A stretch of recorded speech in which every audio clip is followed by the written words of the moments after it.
పరిస్థితులలో ఇవి అది సాధ్యం కాదు. ఓకే ఓకే మా బీజేపీ నాయకులు జ్యోతి బసు భారతి గారు ఉన్నారు, మాజీ సర్పంచ్.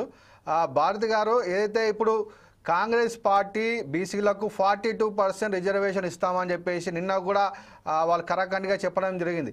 మరి కేంద్ర ప్రభుత్వం ఏమంటుంది? ఎందుకంటే జనగణన మొదలుపెట్టారు, జనగణనలో కులగణన కూడా చేపడతా ఉన్నారు. కేంద్ర ప్రభుత్వం మాత్రం ఖచ్చితంగా మేము మా జనగణన పూర్తయ్యాక ఏదైతే కులగణన ఉంటుందో దాని ప్రకారమే మేము రిజర్వేషన్లు ఇస్తాము, రాష్ట్ర ప్రభుత్వం చేపట్టినటువంటి జనాభా లెక్కలు కానివ్వండి, కుల గణన కానివ్వండి, మేము లెక్క చేయమని చెప్పేసి అంటాం. దీని మీద మీరు ఏమంటారండి?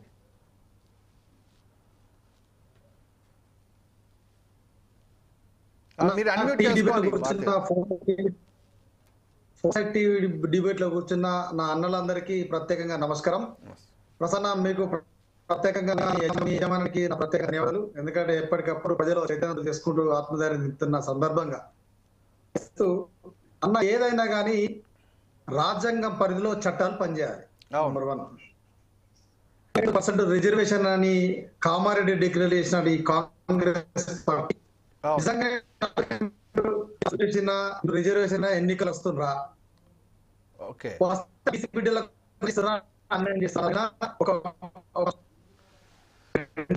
మీ వాయిస్ బ్రేక్ అవుతుందండి.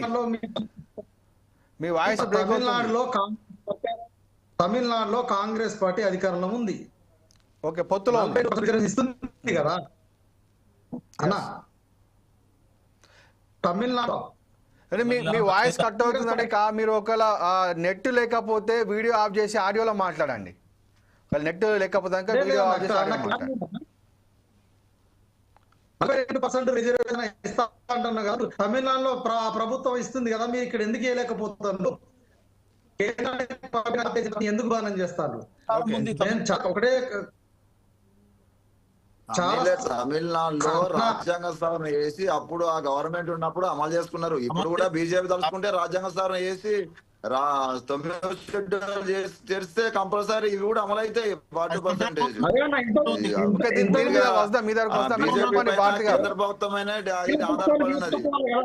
తీసుకోపోవాలి. మన సాధ బాధకాలన్నీ అక్కడ చెప్పుకుంటే సాధ్యమయ్యే పనులన్నీ మీరు పెండింగ్ పెట్టి భారతీయ జనతా పార్టీని బదనం చేయడం ఫస్ట్ నాకు దీన్ని నేను పూర్తిగా ఖండిస్తున్నా. రెండో విషయం, సామాజిక న్యాయం సాధ్యమా? ఎట్లా అంటే సామాజిక న్యాయం అంటే మీరు కులాల ప్రతిపదంగా తీసుకొస్తున్నారా లేదా అగ్రవర్ణాలకు సంబంధించిన ప్రతిపాదన తీసుకొస్తున్నారా అని రెండు ప్రశ్నలు. ఒకటి, మీరు ఫస్ట్ ఎన్నికలకు పోవాలనుకుంటే మీ సభల నిజంగా కూడా మా సర్పంచుల బాధ అంతా ఇంత కాదు. అక్కడ కూర్చున్నలకు ఈ టీవీలు కూడా చాలా సార్లు మాట్లాడి, మీరు హైదరాబాద్ నుండి ఢిల్లీ వెళ్ళిన ఫ్లైట్ ఖర్చులు కాదు మాకు ఇచ్చే బిల్స్. ఇన్నిసార్లు ఇన్ని లక్షలు కోట్లు ఖర్చు పెట్టుకునేగా మమ్మల్ని ఆ బిల్స్ ఇచ్చి ఫస్ట్ మమ్మల్ని ఆర్థికంగా మానసికంగా ప్రాణాలతోటి ఫస్ట్ ఈ రాష్ట్రంలో ఈ మా గ్రామాలలో మమ్మల్ని నిలబెట్టండి ప్లీజ్.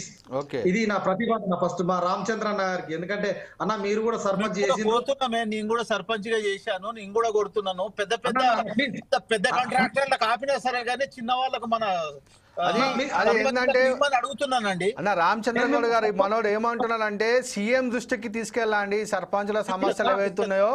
సీఎం గారి కొంతమంది తప్పుడు ఇన్ఫర్మేషన్ ఇస్తా ఉన్నారని చెప్పి అంటా ఉన్నాడు. బీసీలు ఉన్నారు, ఎస్సీలు ఉన్నారు అన్న.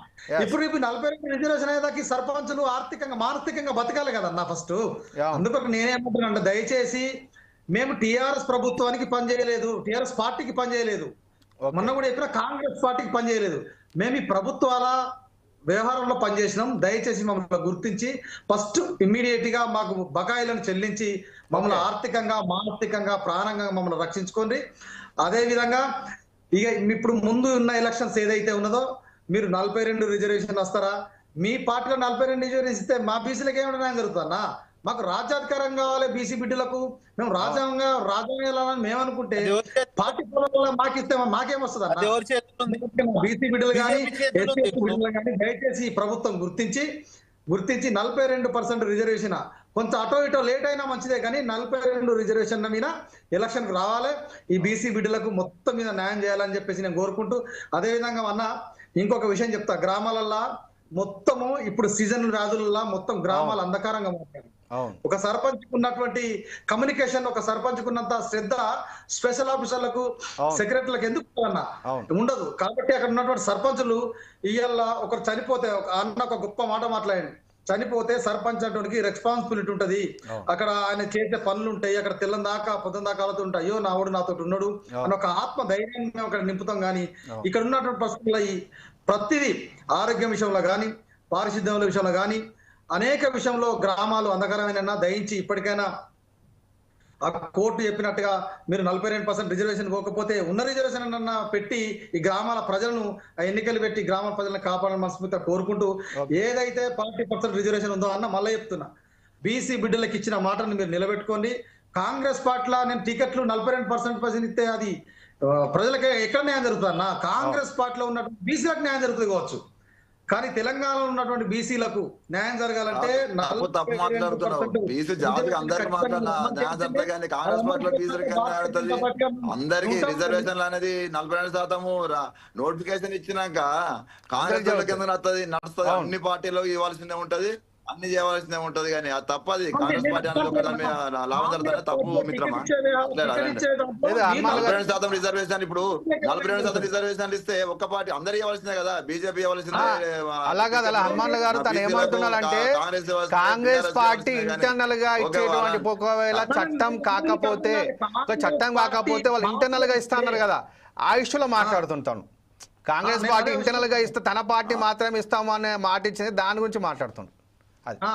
ఇప్పుడు నేనేమంటానంటే ఈ 12,769 ఏదైతే మనం వేల సర్పంచులు 5,000 మంది బీసీ బిడ్డలు ఉంటారు, న్యాయమే కదా. మరి ఎందుకు దీన్ని ఇంత ఆలోచిస్తలేరంటే, ఇప్పుడు నేనేం చాలా చాలా స్పష్టంగా చెప్తున్నా, కేంద్రం మీద మేము ఇచ్చినాం, కేంద్రం డిసైడ్ చేయాలంటది. కేంద్రం డిసైడ్ చేయాలంటే ఇక్కడ ఉన్నటువంటి రాష్ట్ర ప్రభుత్వం ఏం చేయాలి? అఖిల పక్షాన్ని కూకుండా పెట్టాలి, ఢిల్లీకి తీసుకుపోవాలి, మాకు ఇట్లా జరుగుతుంది అని చెప్పేసి ఊరెత్తు ఉద్యమం లేపుకొని దాన్ని మనం అమలు చేసుకోవాలి. ఇక్కడ ఓన్లీ ఈ బాల్ తీసి ఆ గ్రౌండ్ వేసి మీరు ఆడతలేరంటే దానికి ఎవరు బాధ్యులన్నా? దయచేసి భారతీయ జనతా పార్టీ ఒక బీసీ బిడ్డ ప్రధానమంత్రిగా ఖచ్చితంగా మన తెలంగాణ ఇచ్చినటువంటి రెఫర్ను ఆయన గౌరవిస్తారని మేము ఆశిస్తున్నాం. మా కేంద్ర మంత్రులు ఉన్నారు, అందులో కేంద్ర మంత్రుల్లో బీసీ బిడ్డ ఉన్నది.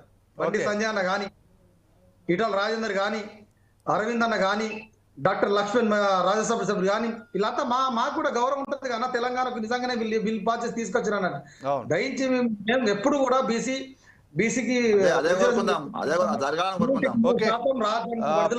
ఒకసారి మనము కాంగ్రెస్ పార్టీ అధికార ప్రతినిధి పల్లె రామచంద్ర గౌడ్ గారి దగ్గరికి వెళ్దాం.